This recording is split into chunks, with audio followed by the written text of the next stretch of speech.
प्यारे साथियों नमस्कार। कैसे हो आप सभी? मैं उम्मीद करूंगा बढ़िया होंगे, मस्त होंगे। तो आप लोगों को जिसका इंतजार था वो घड़ी आ चुकी है। हम लोग का त्रिभुज यानी ट्रायंगल चैप्टर आज एंड हो जाएगा। ठीक है, दो क्वेश्चन बचे थे, 15 एंड 16। आज वो भी क्लियर हो जाएगा। ठीक है, 15-20 मिनट की वीडियो में ये भी क्लियर होने वाला है। तो आप लोगों ने पूरी प्रश्नावली चैप्टर ट्रायंगल नहीं देखी तो मैंने एक प्लेलिस्ट बना रखी है दोस्त। उस प्लेलिस्ट का लिंक मैं इसी वीडियो के डिस्क्रिप्शन में प्रोवाइड करवा दूंगा। अगर आप लोग उस प्लेलिस्ट को देख लेते हैं तो आप लोगों को चैप्टर ट्रायंगल में 1% की भी दिक्कत नहीं आने वाली है। ठीक है, तो आइए आज हम चैप्टर 6.3 का क्वेश्चन नंबर 15 और 16 भी आज क्लियर होने वाला है। तो आइए इसको फटाफट से हम लोग उड़ाते हैं। देखिए क्वेश्चन नंबर 15 बोल रहा है लंबाई 6 मीटर वाले एक ऊर्ध्वाधर स्तंभ। एक स्तंभ है, उसकी लंबाई 6 मीटर है। ठीक है, ऊर्ध्वाधर स्तंभ की भूमि पर छाया, एक स्तंभ होगा तो उसकी छाया भूमि पर तो पड़ेगी ही, पड़ेगी ना। तो भूमि की छाया की लंबाई 4 मीटर है और जो स्तंभ की छाया भूमि पर पड़ेगी उसकी लंबाई दोस्त है 4 मीटर। ठीक है, जबकि उसी समय एक मीनार की छाया की लंबाई 28 मीटर है। एक मीनार है और एक स्तंभ है। ठीक है, स्तंभ की लंबाई 6 मीटर है और स्तंभ की छाया की लंबाई 4 मीटर है और एक मीनार है।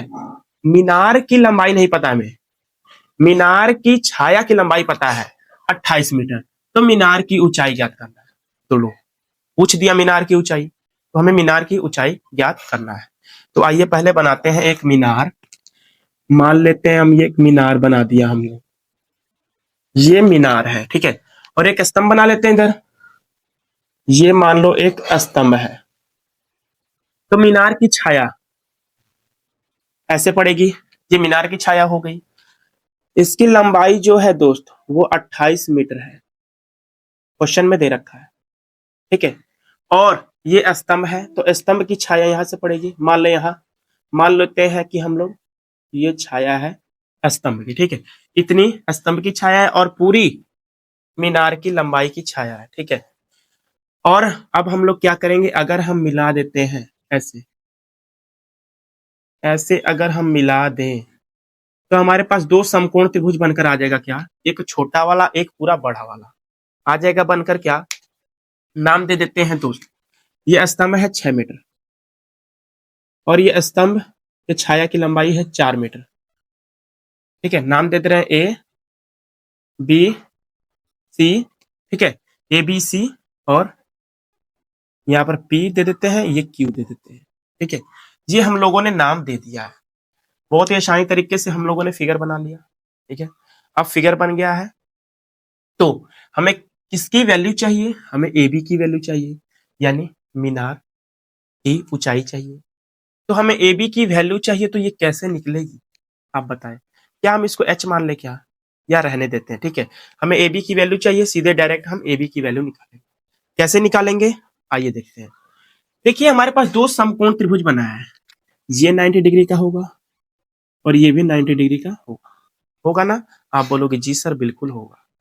तो ये 90 डिग्री और ये 90 डिग्री। ठीक है, अगर हम ये एक बड़ा वाला समकोण त्रिभुज और एक छोटा वाला त्रिभुज को यदि हम समरूप दिखा दें तो इनकी संगत भुजाओं का अनुपात बराबर हो जाएगा। तब हम वैल्यू रखेंगे और वहां से ए बी की वैल्यू निकाल लेंगे। तो पहले तो हम इसमें लिखते हैं, पहले हम लोगों ने इसमें क्या क्या किया है, यहाँ पर लिखते हैं पहले माना। सॉल्यूशन में लिखेंगे दोस्त माना, माना, माना 6 मीटर स्तंभ, माना एक स्तंभ की लंबाई 6 मीटर है। ठीक है, और स्तंभ की छाया की लंबाई, स्तंभ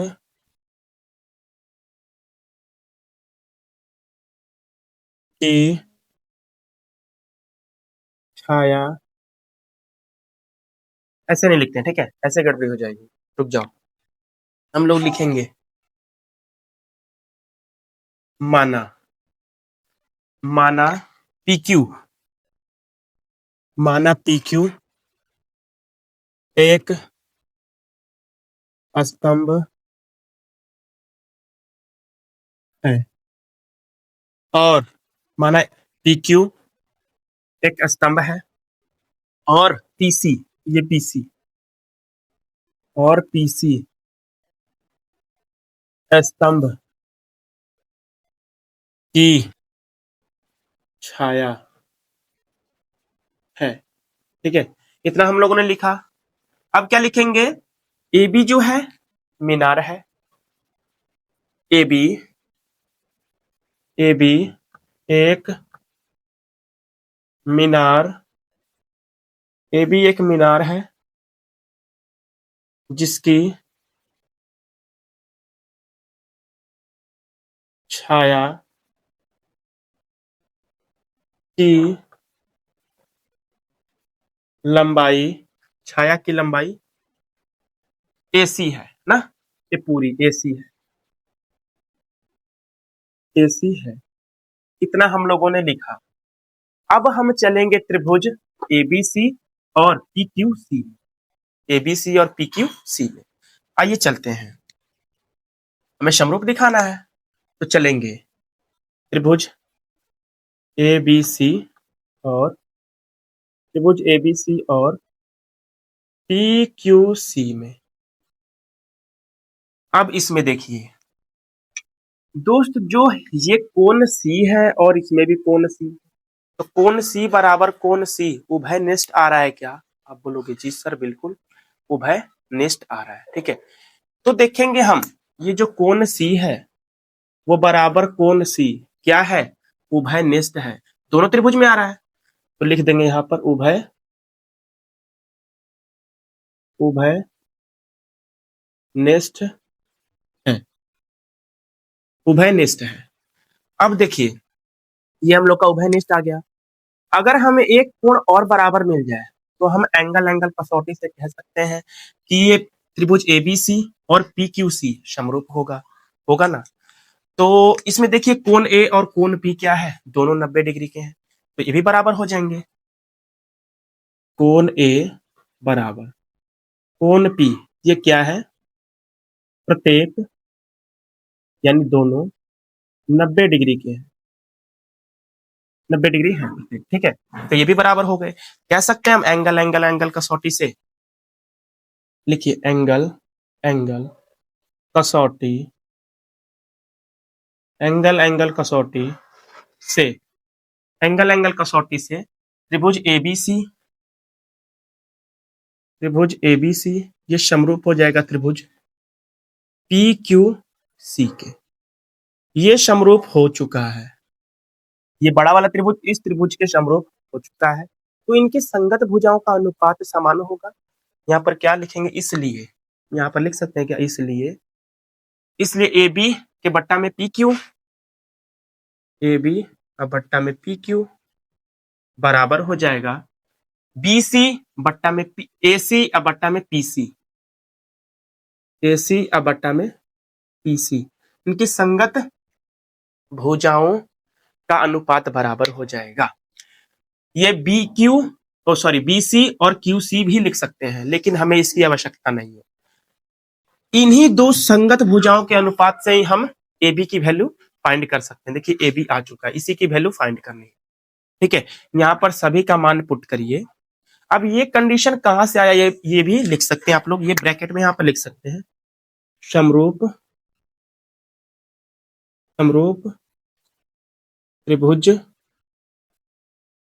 समरूप त्रिभुज की संगत भुजा समानुपाती, समानुपाती होती है। ये हम लोगों ने कंडीशन लिख दी। तो अब यहाँ पर क्या करते हैं, मान पुट करते हैं, पुट करें मान, ये हम लोग का कंडीशन आ चुका है। ठीक है ना, यहाँ पर मान को पुट कीजिए, ए बी की वैल्यू चाहिए, ए बी को एज इट इज बट्टा में पी क्यू की वैल्यू क्या है जी, 6 है ना, तो पी क्यू की वैल्यू 6 लिखिए बराबर, ए सी की वैल्यू 28 है, यहाँ पर 28 लिखिए, अब बट्टा में पीसी ये छाया 4 मीटर है। अब देखिए क्या 4 से ये खत्म हो जाएगा, 28 7 बार में, अब ये 7 उधर चल जाएगा, मल्टीप्लाई में हो जाएगा, तो यहाँ से ए बी की वैल्यू निकल कर आ जाएगी, ए बी बराबर 7 छके 42 मीटर। ये ए बी की वैल्यू आ चुकी है हम लोगों के पास आंसर। यानी इस मीनार की जो लंबाई है वो 42 मीटर है। कितना? 42 मीटर है ये मीनार की लंबाई। तो कितना शानदार तरीकों से हम लोगों ने सॉल्व कर लिया क्वेश्चन नंबर 15 को। एक और क्वेश्चन बचा है क्वेश्चन नंबर 16, उसको भी निपटा देते हैं। निपटा दें तो आपको स्क्रीनशॉट लेना है, ले सकते हो, अन्यथा मैं अब इरेज करूंगा। ठीक है, अब मैं क्या करने वाला हूं, इरेज। तो दोस्त इरेज करूं, आइए इरेज कर देता हूं,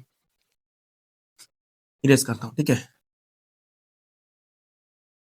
क्वेश्चन नंबर 16 को भी शानदार तरीके से हम लोग समझने वाले हैं।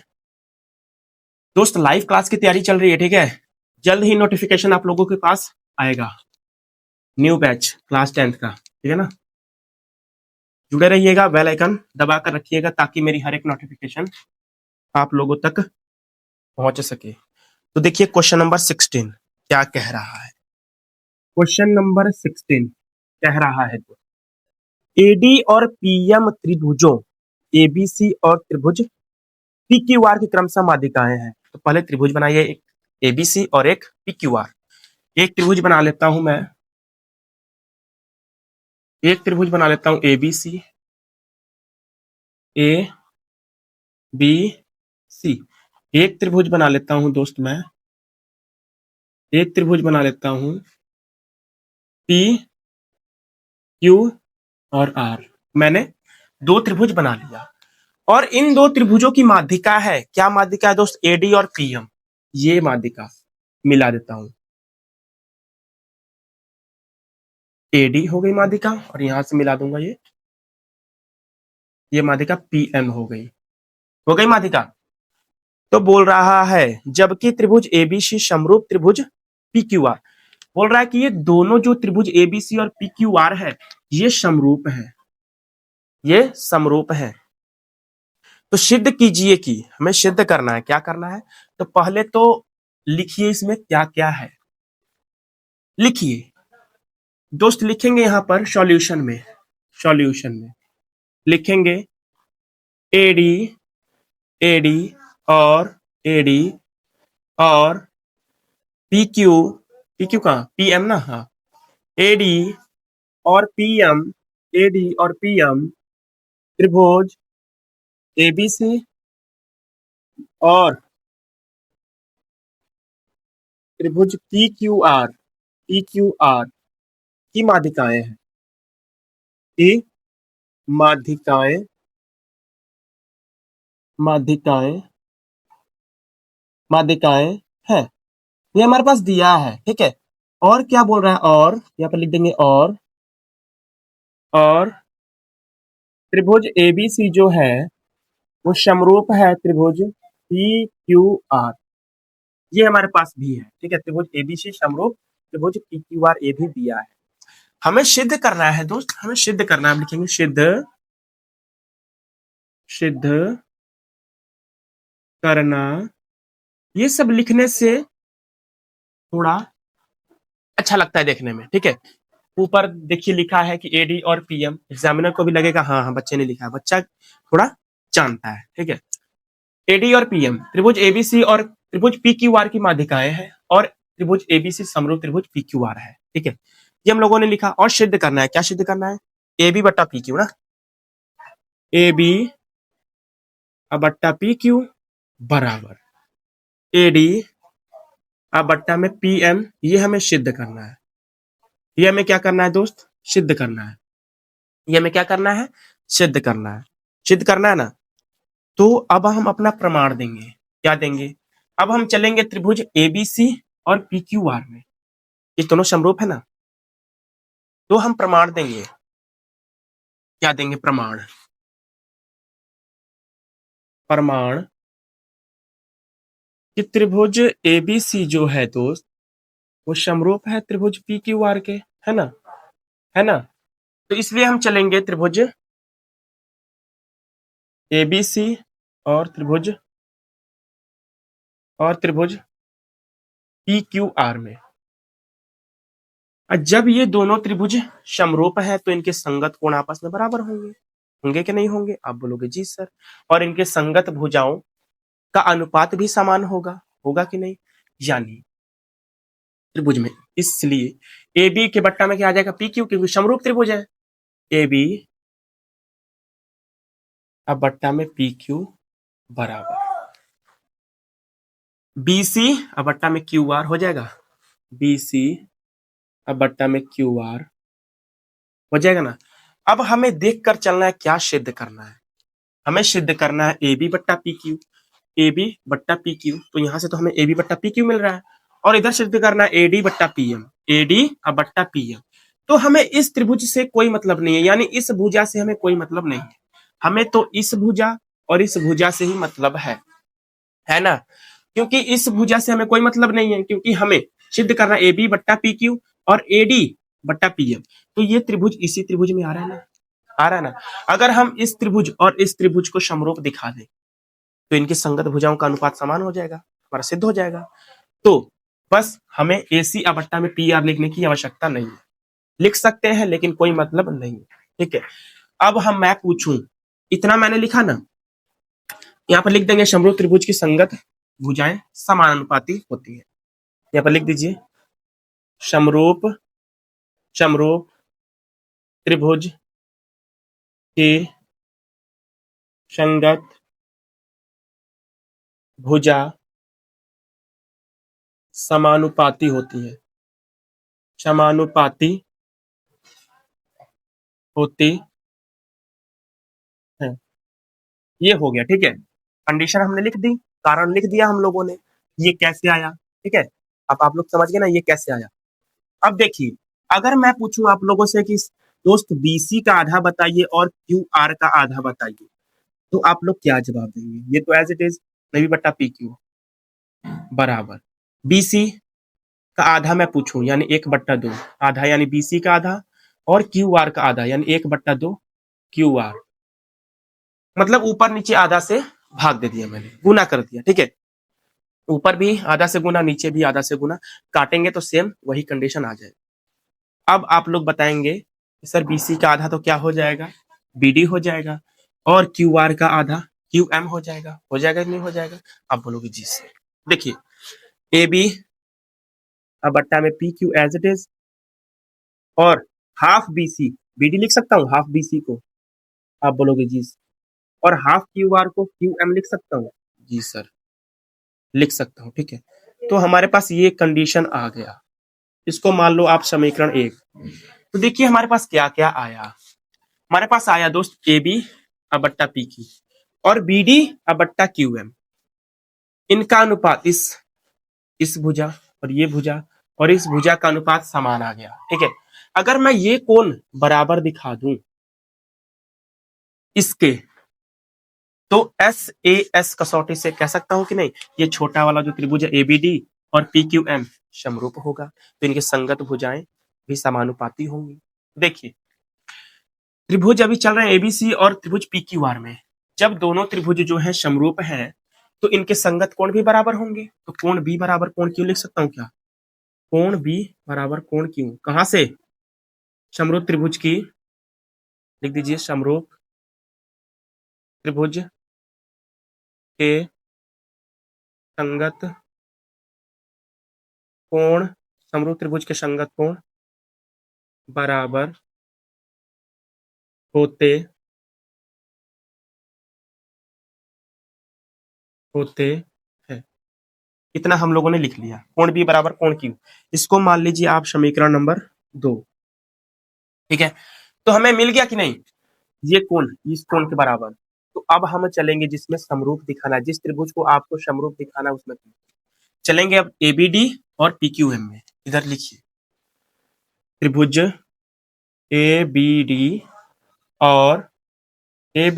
और त्रिभुज पी क्यू एम में, इसमें देखिए कोण बी बराबर, सॉरी लिखिए पहले ये भुजाओं का अनुपात लिखिए, ए बी अब बट्टा पी क्यू के हो जाएगा बराबर एडी, एडी कहाँ बचा, एडी नहीं, पी डी अब बट्टा क्यू एम हो जाएगा। ये कहां से आया, तो समीकरण 1 से आप लोग लिख सकते हैं। कहां से आया, समीकरण 1 से। ये कहां से आया दोस्त, समीकरण 1 से। ये हमारे पास समीकरण 1 से आ चुका है। अब देखेंगे ये कोण बी बराबर कोण क्यू, अभी हमने दिखाया, लिख दीजिए समीकरण 2 से, समीकरण 2 से, समीकरण 2 से देखिए यहां पर, ठीक है। तो ये देखिए एक कोण बराबर है इस त्रिभुज का और इसके अंतर्गत दो भुजाओं का अनुपात भी समान है, तो हम कह सकते हैं एस ए एस कसौटी से, कसौटी